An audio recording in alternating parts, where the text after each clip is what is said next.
Oke guys, balik sama gue Bang Bukwip, melanjutkan cerita yang kemarin. Mengantisipasi bahaya penyerangan oleh bangsa nomaden, Chitara dan lainnya pun akan mulai segera menyiapkan sumber daya dan akan segera berlindung. Paman mengurung Fatima dan Chitara di bawah tanah, jangan dibuka sebelum dibukakan, dan akan membawa anak-anaknya serta Jumult dan Anis mengungsi ke penggunungan.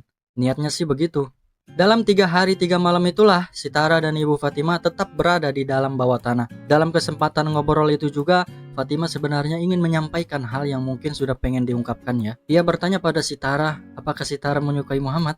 Chitara menjawab kalau bahwa dia sangat menghormatinya dan kagum. Fatima pun melanjutkan sebelum ke poin inti, dia mewarisi keahlian ayahnya dan bisa sangat menentang konservatif. Jadi Muhammad pasti akan dapat sekali banyak tantangan. Untuk itu, saat jatuhnya dia akan butuh sekali orang yang menghiburnya dan butuh tempat pulang. Itu adalah kamu, Chitara. Apa kamu mau mendampinginya sebagai sesama manusia? Artinya yaitu suami istri, bukan tuan atau budak ya.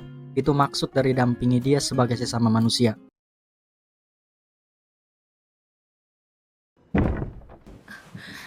兄さんたちね。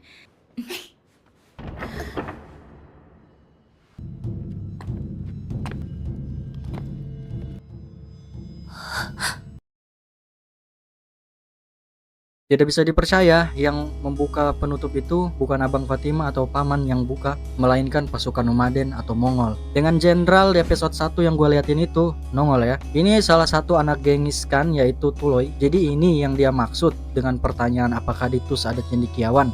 Jadi itu yang dia incar ya. Tampaknya kota Tus sudah rata ya untuk sebuah buku yang dia cari. Kenapa gue bilang kota Tus rata? Nih lihat aja pasukan full armor masuk sampai ke dalam-dalam rumah orang. BTW itu buku apa yang diambil? Itu buku Elements karya Euclid. Ayah Muhammad atau suami Fatima sendirilah yang capek-capek di akhir hidupnya ngumpulin lembar per lembar atau salinan-salinannya hingga jadi jilid. Tapi dengan mudahnya mereka ambil, kayak bisa baca aja ya. Maksudnya bahasa Mongol dan Iran kan beda ya. Gue juga nggak tahu yang mereka ambil ini jilid yang mana. Entah itu pembahasan geometri dasar, aljabar geometris, deret bilangan, volume bangun ruang, atau teori proporsi dan lain-lainnya. Gue belum tahu itu. Soalnya yang gue tahu kan ada 13 jilid ya, dengan satu buku yang punya pembahasan yang berbeda dan tertata soal geometris. Salah satu buku yang bisa disebut sebagai bapak geometris ya. Chitara nggak terima dong ya, karena kasihan juga sama nyonyanya itu Fatima. Karena ngambil buku itu seenaknya gitu, padahal buku itu sangat dijaga, dan berteriak, potonglah tangan pencuri baik laki-laki maupun perempuan sebagai balasan atas perbuatannya, dan meminta buku itu untuk segera dikembalikan. Chitara udah ngeluarin dalil ya,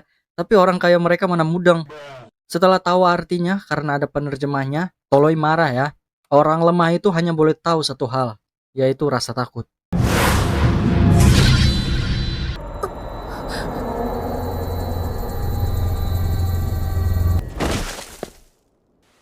私の触らないって奥様。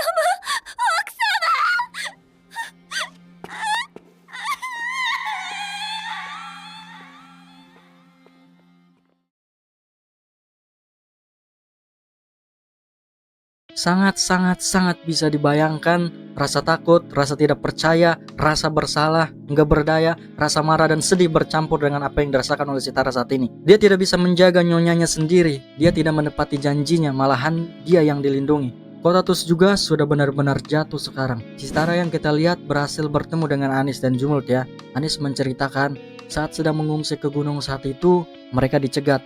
Cepat sekali pergerakan Mongol ini. Mereka pun dipisahkan, pria dan lansia entah dibawa kemana. Para wanita, anak-anak dan pengrajin atau tukang dibawa bersama mereka atau dibawa sama Mongol itu. Didorong terus lah. Kalian tahu lah maksudnya. したらニーシャプールへ手紙を送ったわ。バラが咲く頃には返事が来るかもしれないわね。 Harusnya hari ini menjadi hari yang Chitara nantikan. Sebulan yang lalu setelah Safar dan tiba Robiul Awal ini, surat balasan dari Muhammad akan tiba setelah Fatima kirim. Tapi yang datang di bulan ini bukan surat itu, malah yang datang adalah pembantaian dan tragedi. Mereka dibawa oleh bangsa Mongol entah kemana ya, sepertinya ke negara mereka, dan juga tidak bisa kabur, kalau kabur akan dipanah. Lebih ironi lagi saat Anis menenangkan dan menghibur Chitara, kalau kita masih punya harapan kok, yaitu di Nishapur. Masih ada seseorang yang akan menolong kita. Yap, itu Muhammad. Ironi pun terjadi saat mereka sampai ke pengungsian atau camp selanjutnya. Mereka bertemu dengan rombongan yang juga selamat. Walau itu pria semua, mereka mengaku pengrajin ya, jadi nggak dibunuh atau aman. Mereka sangat terkejut karena Tus juga ternyata sudah jatuh. BTW, Mereka dari Nishapur. Dan yep, Nishapur juga sudah rata atau sudah jatuh.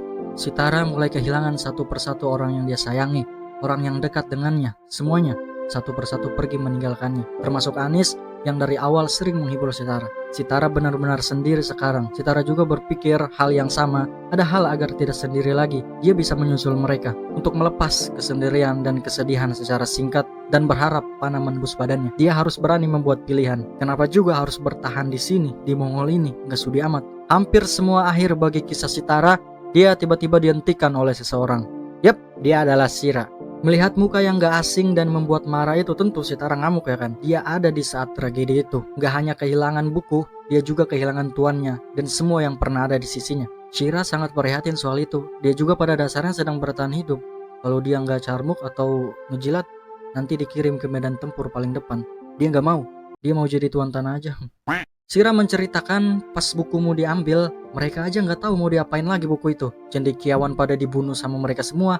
Istri Toloi yang minta buku itu juga sebenarnya nggak bisa bahasa Persia atau nggak bisa bahasa asing. Untuk itu mungkin Shira menghentikan Sitara biar nggak mati dulu, biar dia bisa promosiin sama atasannya kalau masih ada yang bisa jelasin tentang buku itu. Walaupun Sitara masih muda, dia di keluarga cendekiawan itu udah 8 tahun ya guys ya. Jadi gerak-geriknya ilmu semua ya. Jadi intinya ada harapan untuk Sitara untuk menjaga barang berharga terakhir tuannya dan mengambil buku itu kembali suatu saat.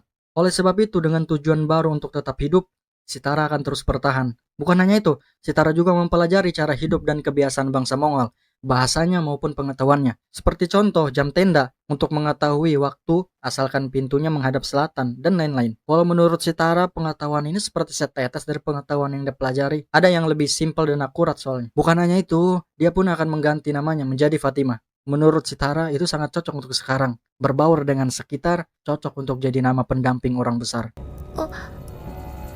あなたがこの本の指南をしてくれるのでしょ? Oke deh, sampai sini aja dulu. Makasih buat kalian yang sudah nonton dan pantengin. Terus dan Nishapur sama-sama jatuh. My god. Dan gue gak expect Muhammad akan pergi secepat itu meninggalkan Sitara. Gue masih mencerna ya. Kasian banget. Untung nanti Sitara bakal nemu sekutunya ya. Jadi nanti dia gak bakal berjuang sendiri-sendiri amat juga sih ya. Semua hilang sudah, gak ada tujuan lagi untuk cerita yang indah. Tapi harapan untuk menjaga hal berharga Fatima, yaitu buku elemen karya Euclid yang dirampas, Sitara akan bertahan hidup untuk itu. Itu bukan hanya sekedar buku, itu adalah perjuangan guys. Buku di zaman itu, apalagi buku karya Euclid ya kan, itu nemu satu jilid aja itu udah kayak harta karun. Tapi bagi Sitara bukan melihat buku itu sebagai harta karun. Dia hanya melihat itu sebagai barang yang harus dilindungi, barang milik tuannya yang harus dilindungi gitu. Ada rasa kesetiaan gitu ya. Jadi ya begitulah. Makanya Sitara udah ganti namanya menjadi Fatima untuk bisa membaur. Soalnya nama Sitara katanya terlalu ini ya, apa namanya, mewah kalau kata Shira gitu. Padahal Sitara ini kan budak ya kan. Nanti kita akan lihat Sitara dengan hari-hari yang kulalui terasa membingungkan. Imajinasi mulai menjadi tak karuan, pendosa yang inginkan ampunan. Anjay, malah nyanyi. Intinya sudah gue bilang ceritanya akan jauh lebih berat ya tentunya. Dan jangan kecewakan gue. Mungkin segini aja dulu. Makasih buat kalian semua nonton atau pantengin. Jangan lupa ngopi. Sampai jumpa di video selanjutnya. Bye bye. Bye bye bye bye bye bye.